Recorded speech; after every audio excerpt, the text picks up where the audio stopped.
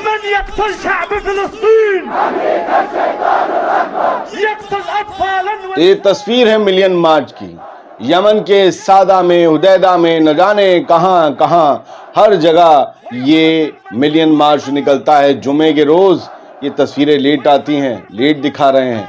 लाखों लोग इकट्ठा हुए, फलस्तीन के हक में आवाज बुलंद की, और ये सारे लोग इस बात का अहद हर बार लेते हैं कि जब तक फलस्तीन पर, गजा पर जुल्म ज़ायनी नहीं बंद होते, ज़ायनियों के जुल्म बंद नहीं होते, जब तक यमन पर अमेरिका और ब्रिटेन का अग्रेशन खत्म नहीं होता, तब तक हमारी ये जंग जारी रहेगी।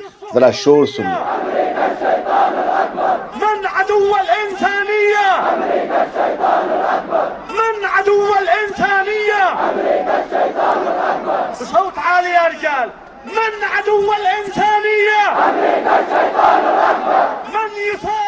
चलिए खबर उस ड्रोन की जिसके बारे में अब अमेरिका और उससे जुड़े हुए इजराइल से जुड़े हुए एक्स हैंडल जानकारी दे रहे हैं।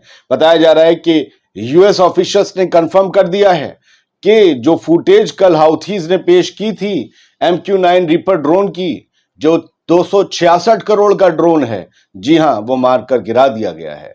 सर्विलांस ड्रोन था यूएस एयरफोर्स का, लेकिन अब जो है वो जमीन पर पड़ा है। हाउथी ने सरफेस टू एयर मिसाइल दागी और वो जमीन पर जाकर दांत निपोरने लगा।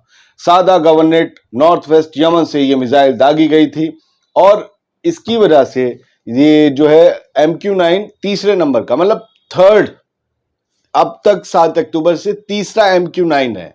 तो जो 266 करोड़ को 3 में मल्टीप्लाई कर लीजिए, आपको पता चल जाएगा खाली इसी ड्रोन के हवाले से कितना नुकसान अमेरिका का हो गया है। ये बात OSIN डिफेंडर ने शेयर की। ये इजराइल और अमेरिका से बहुत मोहब्बत करते हैं, उनकी तरफ की खबरें ज्यादा दिखाते हैं। अभी आपको बताते हैं कि इससे पहले MSC डार्विन, ये जहाज जो है वो हुतीज ने निशाना बनाया था। इसकी खबर हमने आपको दिखाई थी MSC डार्विन की। ये आई थी 25 अप्रैल को खबर जी, आप ये फोटो देख रहे हो ना। फिर इसके अलावा एक वीडियो और भी आया था जो हमने कल भी खबर आपको दिखाई। 24 की ये खबर थी, मार्क्स यॉर्कटाउन, परसों की। मार्क्स यॉर्कटाउन RMSC वेराक्रूज और आपका अमेरिकन वॉरशिप, इस पर निशाना दागा था। या आप अरबी के अलावा जहाज़ों के नाम देख ही सकते हैं। ये याहिया सारी का ही जो है अकाउंट बताया जाता है, हालांकि मुझे यकीन नहीं, लेकिन इस पर फॉलोअर्स बहुत हैं। कहा जा रहा है कि ये लोग जो हैं रोज़ अपने हमले करके इसी ट्विटर हैंडल पर जारी करते हैं अपनी तमाम न्यूज़, तमाम इंफॉर्मेशन वगैरह। चलिए मैं आपको उस हमले के बारे में बता देता हूं, क्योंकि आज तीसरा हमला हुआ है। 2 दिन क्या हुआ, इससे पहले कल हमने आपको बताया था कि यमन के हुतीज ने अदन की खाड़ी में इजरायली जहाज MSC डार्विन को कई मिसाइलों और ड्रोनों से निशाना बनाया। यमनी आर्म फोर्सेस के स्पोक्स पर्सन जनरल याहिया सारी ने कल इसका ऐलान किया था। ब्रिगेडियर जनरल याहिया सारी ने, उन्होंने कहा कि ऑपरेशन ने अपने मकसद को कामयाबी के साथ हासिल किया।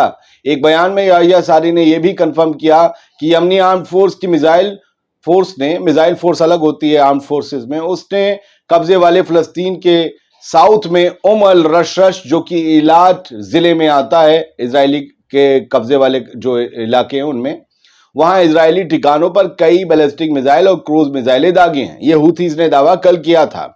याहिया सारी ने यह बात भी कंफर्म की कि यमनी आर्म्ड फोर्सेस रेड सी और अरेबियन सी से लेकर इंडियन ओशन तक इजरायली नेविगेशन पर नाकाबंदी जारी रखेंगे और फलस्तीन के लोगों का वो हर हाल में सपोर्ट करते रहेंगे। अंसरुल्लाह मूवमेंट ने क्लियर कहा कि कब्जे वाले फलस्तीनी इलाकों में इजरायली ठिकानों पर आगे भी मिसाइल से हमले करते रहेंगे।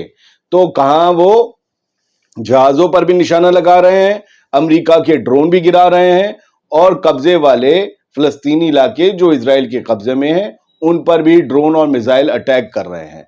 यानी आप समझ लीजिए कि यमन के हाउथीज फुल एक्शन मोड में हैं और जो भी उनके पास जखीरा है झोंक दे रहे हैं। उम्मीद करते हैं ये छोटा वीडियो बड़ा इंफॉर्मेटिव रहा होगा आपके लिए।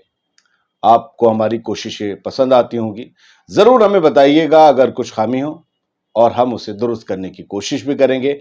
आजाद बोल इंडिया आप ही का चैनल है, तस्वीरें, फोटोज, वीडियोस के जरिए आपको खबर दिखाने की कोशिश करता है, अखबारों के जरिए, वेबसाइट्स के जरिए, ताकि आपको ये समझ आ जाए कि यहाँ जो ये बैठा हुआ है ये इडियट बॉक्स जैसा नहीं है कि कुछ भी बोल देगा, हेलो फ्रेंड्स, हाय फ्रेंड्स या नमस्कार, शाम में 7 बज गए हैं, मैं हूँ चमन या मैं हूँ फमीश, ये टाइप का बंदा नहीं है।